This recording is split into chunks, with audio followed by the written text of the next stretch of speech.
Operation ಸಿಂಧೂರದ ಮತ್ತೊಂದು ಸ್ಫೋಟಕ ಮಾಹಿತಿ ಬಹಿರಂಗವಾಗಿದೆ. ಭಾರತಕ್ಕೆ ಇದ್ದಿದ್ದು ಕೇವಲ ಒಂದು ಗಡಿ, ಆದರೆ ನಮ್ಮ ಶತ್ರುಗಳು ಮೂವರಿದ್ರು ಅಂತ ಹೇಳಿ ಅಚ್ಚರಿಯ ಹೇಳಿಕೆಯನ್ನು ಕೊಟ್ಟಿದ್ದಾರೆ. ನಮಗೆ ಒಂದೇ ಗಡಿ, ಆದರೆ ಮೂವರು ಶತ್ರುಗಳು ಅಂತ ಹೇಳಿದ್ದಾರೆ. ಒಬ್ಬರು ಪಾಕ್, ಮತ್ತೊಬ್ಬರು ಚೀನಾ, ಮೂರನೆಯವರು ಟರ್ಕಿ. ಒಂದೇ ಗಡಿಯಲ್ಲಿ ಮೂರು ದೇಶಗಳು ನಮ್ಮ ವಿರುದ್ಧ ಯುದ್ಧ ಮಾಡಿದ್ದಾವೆ ಅನ್ನೋದನ್ನು ಈ ರೀತಿ ಹೇಳ್ತಾ ಇದ್ದಾರೆ ಅವರು. ನಮ್ಮ ಎದುರಾಳಿಯಲ್ಲಿ ನಾವು ನೋಡಿದ್ದು ಪಾಕಿಸ್ತಾನ ಅಂತ ಅಂದುಕೊಂಡಿದ್ವಿ. ಪಾಕಿಸ್ತಾನ ಒಂದೇ ಇರಲಿಲ್ಲ ನಮ್ಮ ವಿರುದ್ಧ. ಟರ್ಕಿ ಇತ್ತು, ಚೀನಾ ಇತ್ತು, ಬಟ್ ಪಾಕಿಸ್ತಾನದ ಮುಖವಾಡ ಹಾಕ್ಕೊಂಡಿತ್ತು ಅನ್ನೋದನ್ನು ಹೇಳಿದ್ದಾರೆ.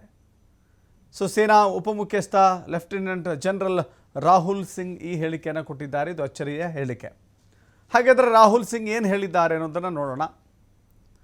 ಪಾಕಿಸ್ತಾನ ನಮ್ಮ ಮುಂದೆ ಇತ್ತು, ಅದಕ್ಕೆ ಬೆಂಬಲವಾಗಿ ಚೀನಾ ಇತ್ತು.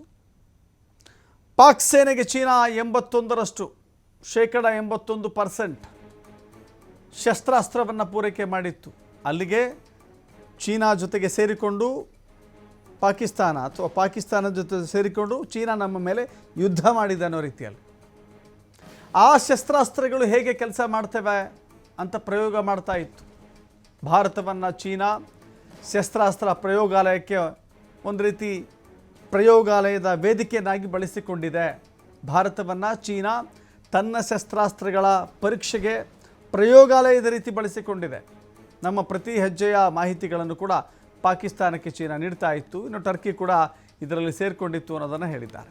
Something we have to be very, very cognizant about. Thought I must flag as far as Operation Sindoor is concerned. Firstly, one border, two adversaries. So we saw Pakistan one side, but adversaries were two, and if I would say actually four or three actually. So Pakistan was the front face. We had China providing all possible support, and it's no surprise because if you were to look at statistics, in the last 5 years, 81% of the military hardware that Pakistan is getting is all Chinese, 81% of that. So it's no surprise.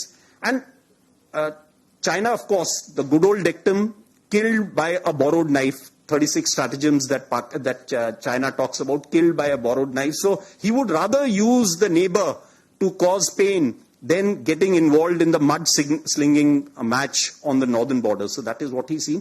And another thing that China perhaps has seen is that he's able to test his weapons against, say, various other weapon systems that are there. It's like a live lab which is available to. So it's a good, that is what is something we have to be very, very